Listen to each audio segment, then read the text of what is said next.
Let me start with a number that should bother every single person watching this video. 10%. Let that number sink in. That is the share of all United States electricity currently consumed by AI systems and data centers. In 2024, that translated to roughly 415 terawatt-hours of power. For context, that is more than the entire country of France uses in a year. And here is the part that nobody is saying loudly enough. That number is projected to double by 2030. As AI gets more powerful, it gets more hungry. More electricity equals higher bills, more carbon, more strain on grids that were not built for this, until this week.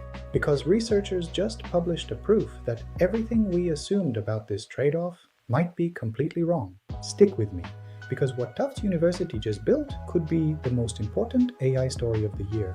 Before I tell you what they built, I need to make sure you understand the scale of what we are dealing with. Every time you use an AI tool somewhere in the world, a server rack is spinning up to process your request.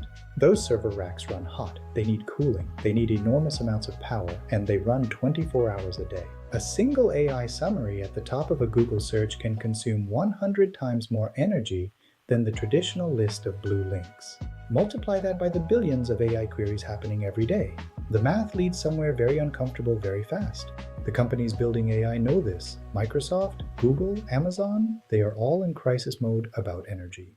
The dominant belief has been that smarter AI requires bigger models, compute, and energy. It was treated as a physical law. The Tufts team just challenged that law at its foundation. So what did they build, and why is it different?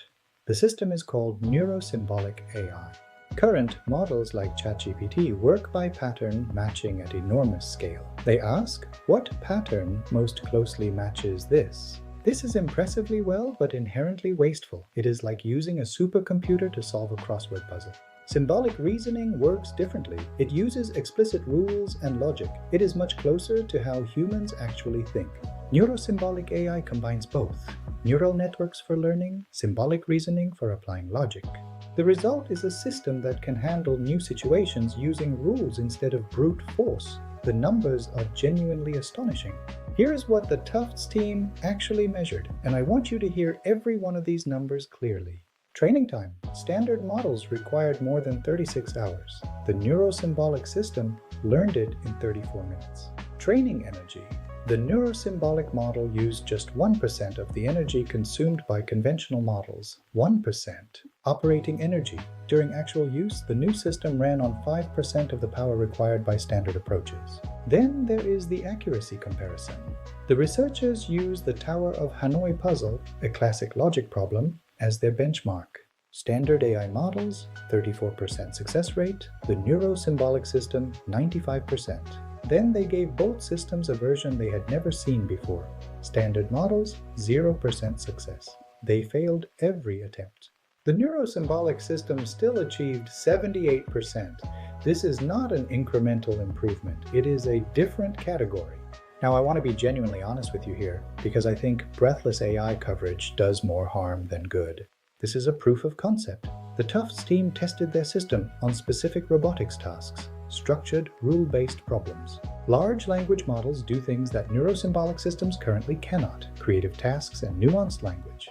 What they are proposing is a hybrid approach. For robotics and logistics, neurosymbolic may be vastly superior. Let me step back and tell you why I think this story matters even if you never use an AI tool in your life. The energy cost of AI is a direct economic concern.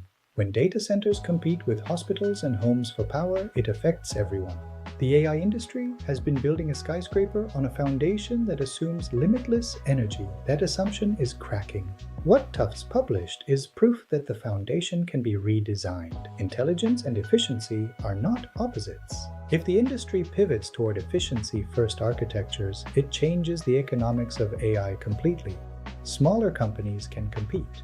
Here is what I want you to take from this video. AI's energy problem is real and serious, but it is not inevitable. A different approach, thinking more like a human and less like a brute force calculator, can deliver better results at a fraction of the cost.